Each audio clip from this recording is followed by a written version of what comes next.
Welcome to Hope Through Hard Stuff, a podcast from Winning at Home.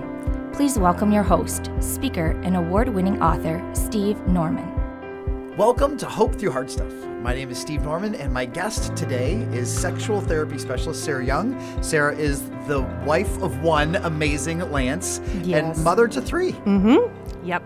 Thanks for having me back, Steve. Oh, it's so good to have you. This is our third conversation. We're talking about sex and intimacy within the context of marriage, and we've covered a lot of ground, but there's still some more to talk about. There is, yes, unending. Sarah, talk to us a little bit about the theme that's on your mind for today. So we've talked a lot about God's heart on sexual issues. We've talked about some of the shame that gets in the way. We've talked about some of the messages that people come into this with that make it challenging. And really wanted to spend time today with you, just having a chat about some of the different realms of intimacy. And I think within culture, we've been a little bit pre-wired to think intimacy equates sex, and it's so much bigger than that. So I want to spend some time talking about some of those realms, and then some of the specifics within the physical realm of intimacy of, hey, when it comes to us showing up, making love, connecting, what are some things that are valuable for us to pay attention to? Excellent. Well, let's dive in. Let's talk about the five realms. What are they, and what's a good one to dive into first? Okay, so the first one that always comes to mind is the relational realm of intimacy. And let me just give you a heads up on where we're going. There's the relational realm, the emotional realm, the mental realm, the spiritual realm, and the physical realm. But what plays into that intimacy so intensely is definitely that relational component, and that's just us being friends. The reality of us having inside jokes and being able to laugh together in that sense of, hey, I like you. And I think so many couples lose that in the busyness of life and in the reality of, juggling all the things that just have to happen. There's just not the time and the space and the intentionality given to the friendship. And that's such a basis for doing life, doing marriage, doing relationship. So that relational intimacy is a huge component. Do you find that in your marriage with Kelly as well? Absolutely. And there are seasons where you feel like besties through and through. And then there are other seasons where you're like, I know my spouse loves me. I'm not sure if they like me very much in this one particular season. Absolutely. And sometimes, you are my life partner, but man, there are other people that I see my spouse showing up and being friends with, and I long for that, or I've stopped being interested in that. So the necessity of cultivating that friendship is so huge. And yes, it has everything to do with the bedroom and sexual connection. So that's a foundational one that I think is really important. What are some of the ways that you and Lance have fought to kind of cultivate that friendship dynamic, the relational base of this kind of intimacy pyramid? Yeah, so I think there's that reality of, I just want to connect with you. I want to be curious about you. There's an element of, it sounds a little hokey, but there's an element of fascination of, I just like who you are as a person, and I'm curious about what makes you tick, and I enjoy the intentionality of pursued interest. And here's something that often surprises people about Lance and I. We've absolutely nothing in common. Nothing. I'm married to somebody who loves to be on skateboards and surfboards and loves to adventure on bikes and camping. And I'm like, let me walk on the beach and read a book. And don't I sound like a beautiful piece of poetry? But we're so different. He's really people oriented, and I'm quite introverted. I like my space, and so how we are hardwired and what energizes us, what gives us life, what gives us rest, those are very different. But we're still curious about each other and care about what does give the other life and rest, and us finding space to show up for each other in those ways, even if it's, this is so great, you get to do this. It's important, just knowing that the other person cares about what you love to do, what makes you come alive. But then just the conversational piece, that's a component of friendship too. I mean, you think about when we are dating, there's just this endless amount of space and time to listen and ask and talk. And we lose that in the busyness of marriage and kids and life. And that I just want to show up and be next to you and care about what's going on for you. That's a huge component of friendship. And I can lean against you when there's something challenging going on. And I know it matters. So that kind of stuff invests in that I like you mentality and communicates to the other, this is true. I do like you. It's so good to hear you say that. I remember when Kelly and I were newlyweds, we'd had, you'd hear challenge from older mentor couples who were like, oh, it's so important to have a date night. And it is. Right.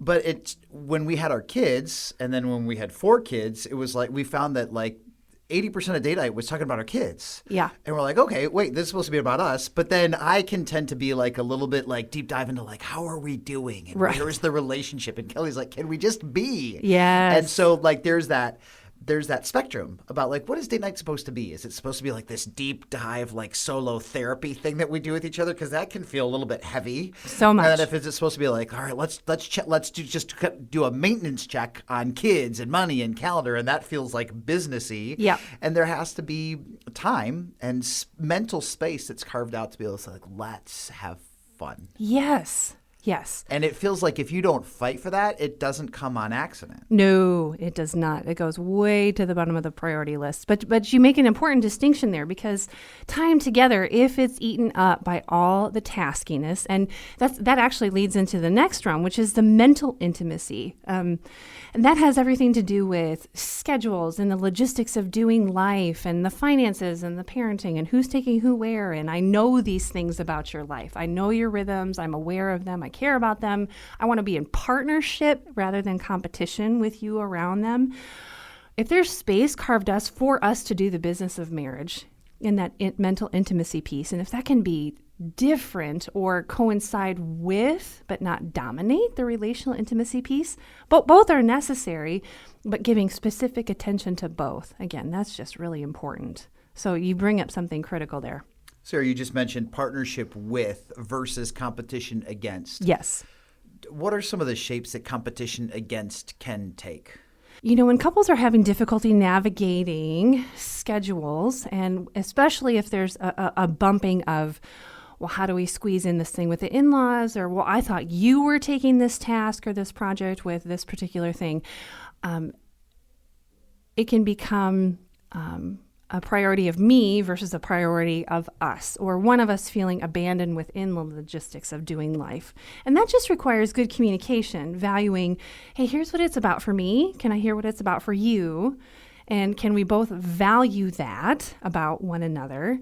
And can we make a decision as a partnership what will work this time, not what will work for the duration of the marriage or the parenting, but can we come into this open versus, no, it has to be my way, or my stuff is more important than yours, because that leads to some power balances that don't feel good and don't feel like they bring alliance, and it can just get challenging. So some of it is that dedication, that posture internally of, I am team us before I am team me. And that can prevent a lot of that competitiveness. And again, yes, this has everything to do with the bedroom, because how we are interacting outside of it and whether I feel seen, important, valued, like my spouse cares about, all the things, friendship with me, doing logistics well with me, that's going to play into how I show up when we're intimate. It's interesting that you say that communication is so core, because many times we fall into this assumption that communication is facts, communication is content. But sometimes we talk about what needs to happen, but we don't talk about why it needs to happen or how we make that happen from a logistics perspective. And I think that it's really helpful to understand that there are a couple kind of layers and dimensions to communication rather than just like, these are the facts. Yep. I think there are those things that we can get lost in, we can spin out in when it comes to topics, when it comes to, well, who's right and who's wrong and whose fault is it? And we can try to die on those hills being right. It's just ultimately not going to get us what we want. There's all that stuff underneath driving it, how I feel about it, you know, what I'm cautious about or hesitant about in it, what I'm really wanting. So if I'm feeling disrespected and I'm just wanting partnership with you, that might show up as, well, I have a little chip on my shoulder because I don't feel like we're in this together. Right. Relational, mental. What's the third one? Oh, emotional. Yes. Emotional intimacy. That goes into just what I was talking about. So there's the logistics, but then there's, well, here's what I'm excited about. Here's what I'm dreaming about. Here's what I'm cautious about. Here's what I'm grieving. Here's what I'm longing for. Here's where I'm feeling stuck. And so that truly is those deep heart issues. And that's a vulnerable place to know and be known, because I'm kind of showing you my whole hand when I give access to the emotional intimacy in those realms there. And that stuff is mine, and my spouse's stuff is his or hers, and that stuff isn't arguable. And we can get a little a little muddy as spouses when we try to correct in the emotional realm. Well, you shouldn't feel that way, or that's a silly thing to be afraid of. It's just what is. And the heart information is probably pretty different than logical mental information. And sometimes I may feel a certain way about something that makes absolutely no sense, but if I can just be next to my spouse and be naked and unashamed with whatever's going on for me and just be known there, man, that can breed connection and attachment and safety in a way that, again, plays into the whole context of naked and unashamed. So what do you tell couples who want to engage in emotional intimacy, but maybe one partner is expressing an emotion at a depth of intensity that is frightening to their receiving partner? Absolutely. So I think coming in as somebody being with my spouse, that doesn't imply that I have a job in that moment. If my spouse is sharing information with me about their emotions and expecting me to fix it, expecting me to change something, that's going to threaten the safety of me showing up as a listener. And as a listener, I really want to be able to show up and just care about what's going on for my spouse, not take care of. So when I, as the spouse who's sharing, am going to give access to these pieces of me, it's important that I evaluate what my expectations are in sharing this. Do I have an agenda here to manipulate or coerce or convince? Because that's not going to be safe. There's got to be a different way to have that conversation.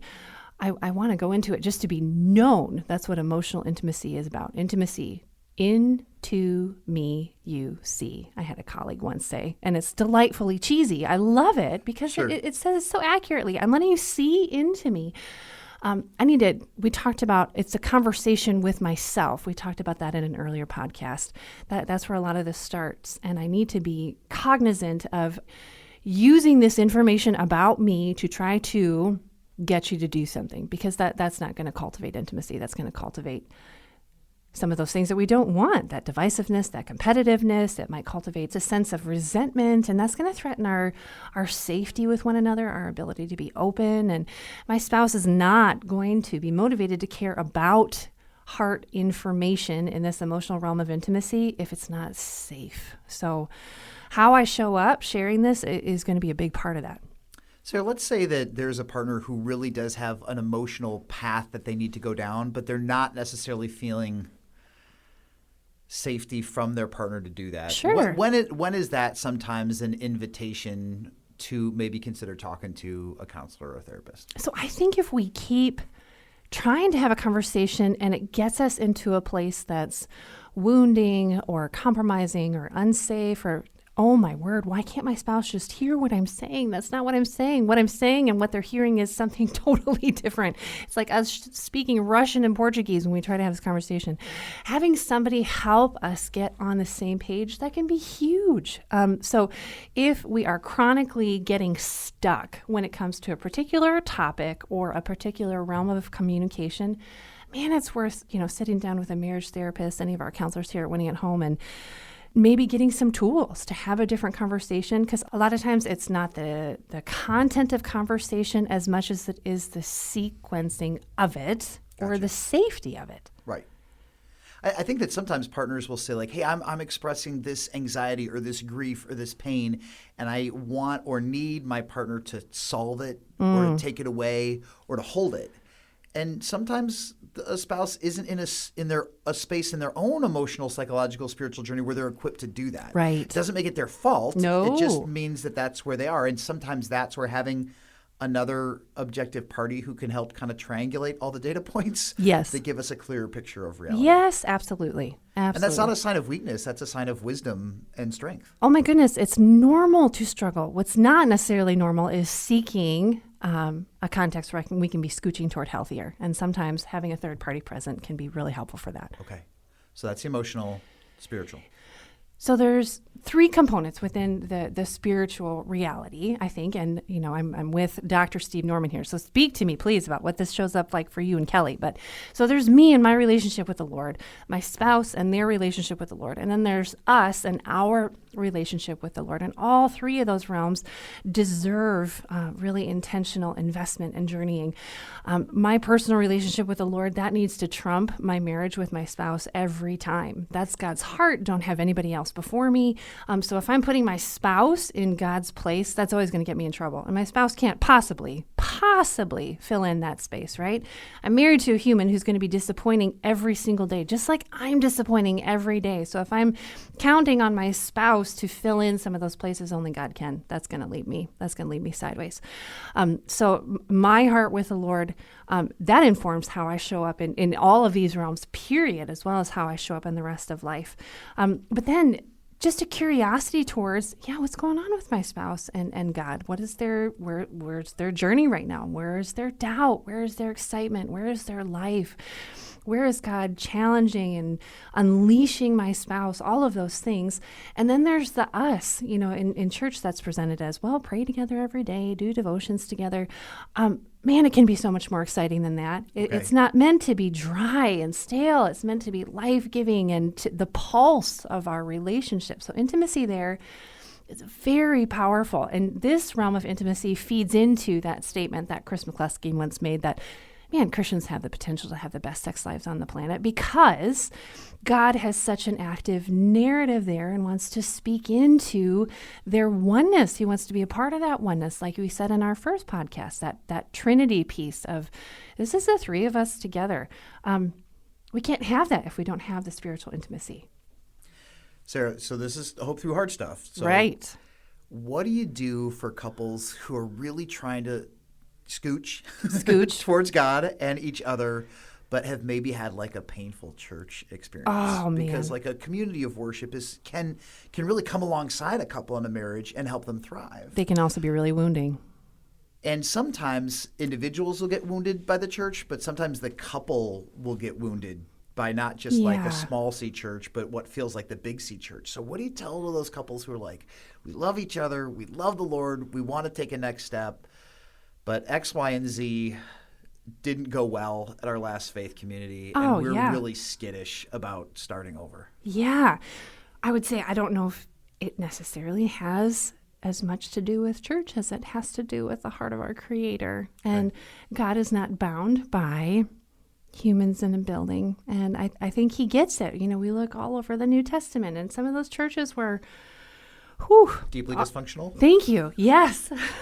So that's not anything new to Him. And I think He's big enough to be in those places of hurt and rejection and pain and grieving. And, so even couples having openness and curiosity to talk about that with one another, to talk to another couple outside of their faith experience, to wrestle in difficult realms with safe people outside of that toxic community, and to just be able to heal. And maybe there is a season of, I just need some space here. And maybe my spouse, for whatever reason, isn't interested in pursuing that spiritual intimacy for this season. I can still be praying for them from the sidelines, because God and I, we can be doing our thing. And that's the beauty of God, is that I know He's always got an eye on my spouse, even when there are places I can't access.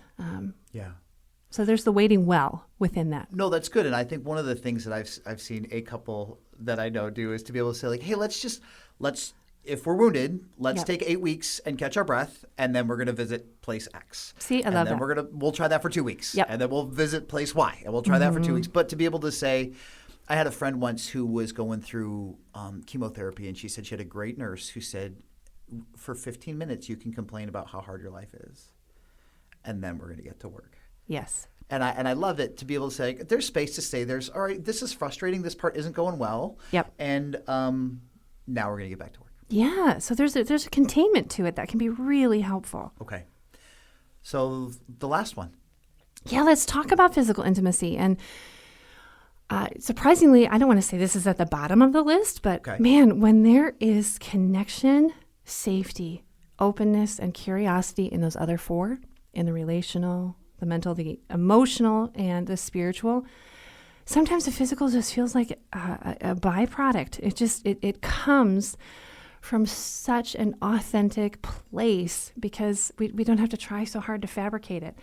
A lot of times people get this backwards with intimacy and think, okay, we launch into connection from the physical place. That can be sometimes. To make that the number one strategy to cultivate intimacy, that's not sustainable. But okay, so when we talk about physical intimacy, we're talking about the whole realm of things, everything from affection all the way to the other end of the spectrum of sexual connection.